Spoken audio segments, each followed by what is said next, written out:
Welcome back to Chapter 3 of How Your Body Actually Works. In today's episode, titled The Immune System, Your Personal Army, we're going to explore the incredible ways your body defends itself against invaders. Get ready to discover how this remarkable system keeps you healthy and strong. Let's dive in.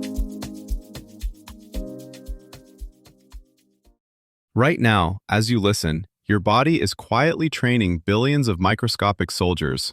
No sign-up forms, no boot camp, no days off. One cuts your finger, another sneezes nearby, and this hidden army instantly decides: defend, ignore, or sometimes dangerously misfire. That hidden army doesn't just react to chaos, it follows a surprisingly organized playbook.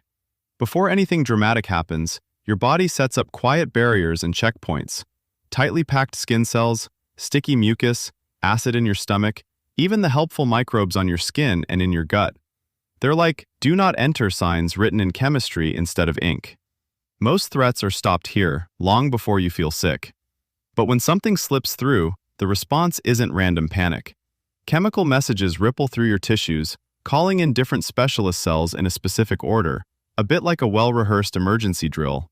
And while all this unfolds automatically, your daily choices, how you sleep, move, eat, and handle stress, are constantly editing that playbook, making the difference between a minor skirmish and a full-blown health crisis. Inside that quiet coordination is a crucial split-second decision: friend or foe. Your cells constantly scan tiny molecular ID badges on everything they meet: pollen, peanuts, bacteria, even your own tissues. Most days, this ID check is smooth, like a well-run airport security line. But the criteria are tunable. Chronic stress, ultra-processed food, too little movement, or ongoing infections can subtly rewrite who gets flagged.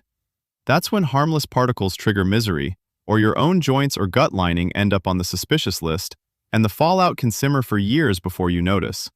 Here's where the story gets more surprising. Your friend or foe decisions aren't made in just one place. They're negotiated across multiple checkpoints, each with its own rules. First stop is the frontline tissue where a threat shows up. Cells there release small alarm molecules that change blood flow, loosen vessel walls, and let white blood cells exit the bloodstream exactly where they're needed. That redness and swelling around a cut or pimple? It's not chaos, it's controlled traffic management so the right cells can leave the highway and enter the neighborhood. Among the earliest arrivals are rapid responders that don't need detailed intel. They just recognize broad danger patterns. They're especially good at swallowing invaders and breaking them into molecular snapshots. Those snapshots then get displayed on the cell surface and carried to lymph nodes, quiet hubs scattered through your body in your neck, armpits, groin, and deep in your abdomen. Inside a lymph node, the mood is very different from that first inflamed tissue. It's calmer, more selective.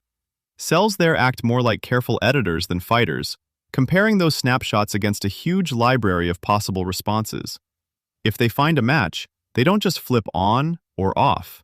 They choose how to respond, with targeted antibodies, cell-killing teams, or a combination, and how intense that response should be. This is also where precision gets sharpened. Some cells start out with relatively clumsy recognition, then mutate and compete so that only those with the best fit to the threat are kept. Others are assigned to become long-lived memory, dispersing through your tissues, ready to respond faster and more efficiently next time. Your internal environment shapes these choices. Nutrients like protein, zinc, and vitamin D influence how quickly cells can divide and specialize. Chronic high cortisol from stress can thin out certain populations, especially in lymph nodes, and blunt their coordination. Sleep loss changes the timing of when key cells circulate and meet in those hubs, which can alter how strongly you respond to a vaccine or a new infection. Fever adds another layer. When your set point rises, immune chemistry speeds up. Trafficking, signaling, and certain killer functions become more efficient, up to a point. Too high or too long, and protective heat tips toward collateral damage, so your body continuously rebalances intensity versus safety. Think about what happens when you get a vaccine. You're not given a full-blown infection, but just enough of a target for your system to practice on. In the days after, some cells commit to becoming long-lived memory, Others quietly die off once the drill is over. Months later, those memory cells can still be measured in your blood, which is why a booster shot years later often triggers a faster, stronger response than the first dose. Real-world data make this less abstract. Newborns, for example, coast for a while on IgG antibodies borrowed from their mother, then gradually switch to relying on their own. People on chemotherapy see blood counts drop and watch minor colds turn into serious problems. Athletes who suddenly overtrain without rest can move from stronger immunity to more frequent respiratory infections. Your behaviors leave fingerprints here too. A week of night shifts, a crash diet, or a month of heavy drinking won't show up on a standard checkup, but can quietly reshape how vigorously you respond to the next microbe that comes along. A century from now, today's superfoods and step counts may look quaint beside immune readouts woven into clothing and contact lenses.